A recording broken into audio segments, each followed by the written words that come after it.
अस्सलाम वालेकुम। Citizen news में खुश आमदीद। मंडी बहाउद्दीन से सिटीजन न्यूज मुदस्सर रवान की रिपोर्ट के मुताबिक नवाही गांव दुन्नी कला में हुई अनोखी शादी। गांव के हर खानदान को 1000 रुपए और खाना बतौर तोहफा दिया गया। फजूल रसूमात पर खर्च करने के बजाय लोगों को खुशियों में शामिल किया जाना चाहिए। मंडी बहाउद्दीन के इलाका दुन्नी कला में अनोखी शादी तवज्जो का मरकज बन गई, जिसमें पूरे गाँव के हर एक फर्द को पूरे घर वालों के लिए खाना और 1000 रुपए बतौर तोहफा दिए गए। इस मौके पर दूल्हा शुएब अरशद का कहना था कि हमें शादी के मौके पर फजूल रसूमात पर खर्च करने के बजाय अपने इलाके के तमाम लोगों को खुशियों में शामिल करना चाहिए, ताकि मुआशरे में अखुवत और भाईचारा की फिजा कायम हो। उन्होंने कहा कि आइंदा भी गाँव में शादियों के मौके पर फजूल रसूमात और फजूल खर्ची की हौसला शिकनी की जाएगी।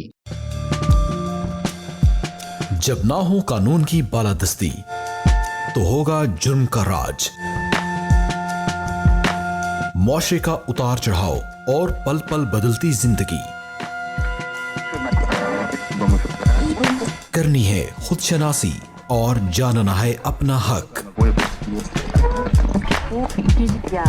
सिटीजन न्यूज ला रहा है आपके लिए कानूनी मशवरों और पेचीदा मसाइल के हल के लिए लॉ डेस्क, हर सोमवार दोपहर 3 बजे सिटीजन न्यूज पर।